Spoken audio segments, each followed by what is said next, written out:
많은 사람들이 이게 좋은 말인 걸 알지만 이 말을 놓치는 경우가 많습니다. 그 말은 바로 감사하다는 말인데요.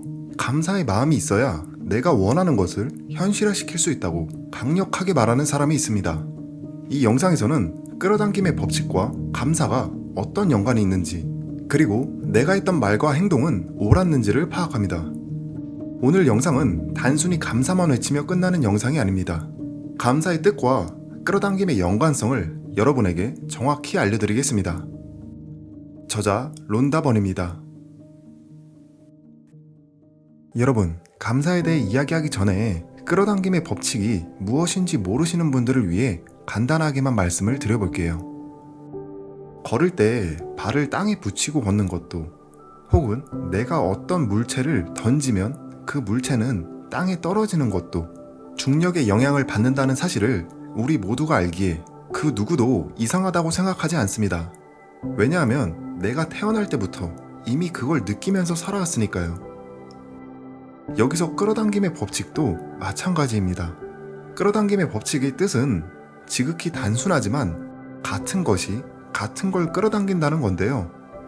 눈에 보이진 않지만 내가 내는 감정, 그리고 내가 하는 생각, 그것들이 같은 파장을 가진 현실을 끌어옵니다. 이 원리 역시 중력의 원리와 마찬가지로 내가 태어나기 전부터 형성된 부정할 수 없는 원리입니다. 문제는 이걸 믿느냐 안 믿느냐의 차이인 거죠.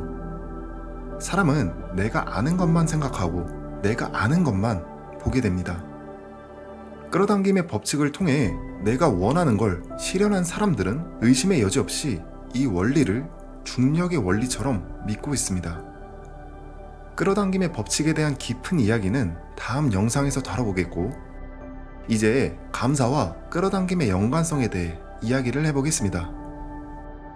감사와 끌어당김의 관계는 앞서 말씀드린 내 생각과 감정입니다. 이 관계의 힘을 오래전부터 증명하고 있는 사례가 있습니다. 바로 물리학자 아인슈타인에 관한 이야기인데요. 알베르트 아인슈타인은 과학적 발견을 통해 우주를 바라보는 방식을 바꿔놨지만 그의 기념비적 업적에 대한 질문에는 다른 사람에 대해 감사하다는 대답만 했을 뿐이라는 유명한 일화가 있습니다. 시대를 통틀어 가장 뛰어난 두뇌를 가졌던 그가 하루에 100번 이상씩 다른 사람이 해놓은 작업에 감사했다는 거죠. 이 내용은 위대한 과학자 뉴턴의 운동 법칙 중 작용과 반작용의 법칙과도 동일한데요. 감사하는 모든 행동엔 반드시 반응이 따른다는 것이죠. 다시 말해, 내가 감사를 하면 그건 반드시 돌고 돌아 다시 내게 돌아옵니다. 그것도 내가 보낸 만큼 똑같은 크기로 말이죠.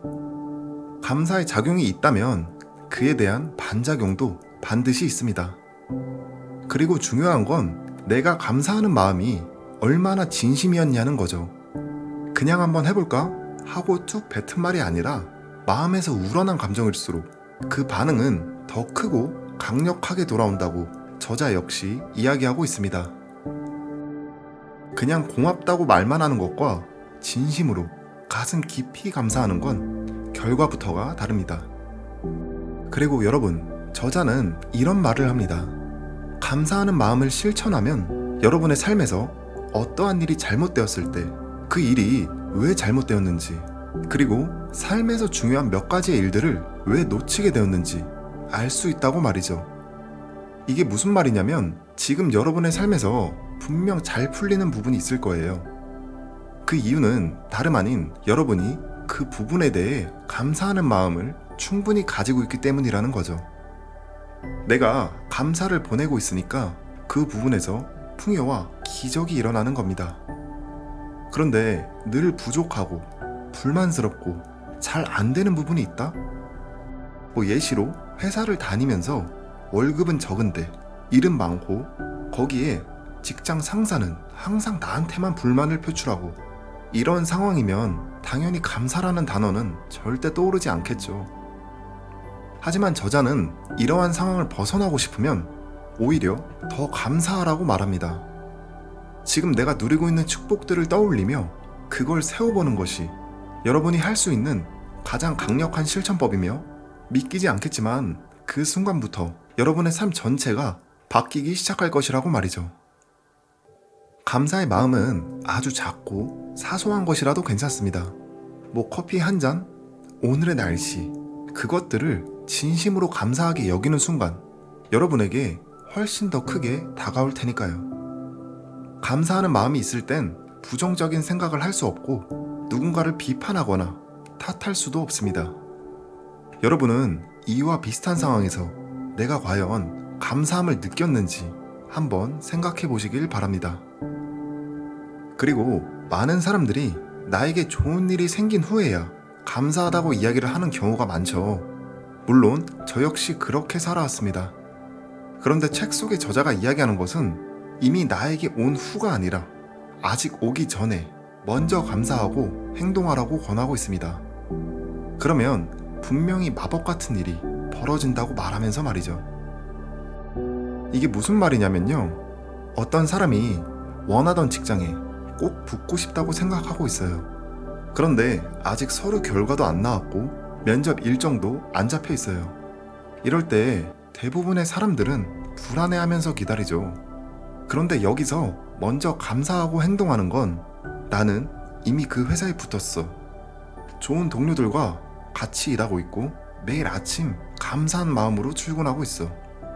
이렇게 아직 오지 않은 상황에 대해 먼저 감사하며 발산하는 겁니다. 그리고 실제로 그 감정에 머물며 준비를 합니다. 더 자신감 있게 면접 연습도 하고요. 옷도 준비해 놓고요. 그러다 보면 그 감사한 에너지와 행동들이 현실을 이끌기 시작한다는 거죠. 이처럼 여러분도 감사를 끝맺음이 아닌 시작점으로 활용해 보시길 바랍니다.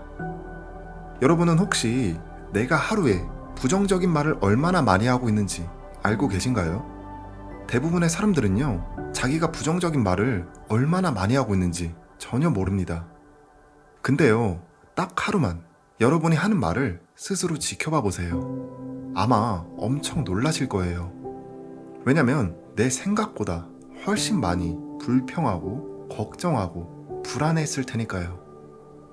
여러분이 안 좋은 생각을 하며 느끼는 감정들은 결국 그대로 여러분에게 돌아갑니다. 그 생각들을 하면 할수록 더 강하게, 더 자주 찾아오게 되는 거죠. 그러니 내가 말을 하기 전에 한 번만 생각해 보는 거예요. 내가 지금 하려는 이 말, 정말 내가 원하는 결과를 가져올 수 있을까? 이렇게 의식해 보는 겁니다. 앞으로 여러분의 시간이 감사로 인한 강한 에너지와 좋은 영향을 끌어오는 하루들이 되길 진심으로 바라봅니다. 오늘 제 생각과 함께 소개해드린 책은 론다 번의 매직입니다. 앞으로도 전 세계의 부자들과 영향력을 행사하는 인물들의 비밀을 쉽게 풀어서 설명해드리겠습니다. 열심히 하겠습니다. 구독 부탁드립니다. 시크릿 아지트였습니다. 감사합니다.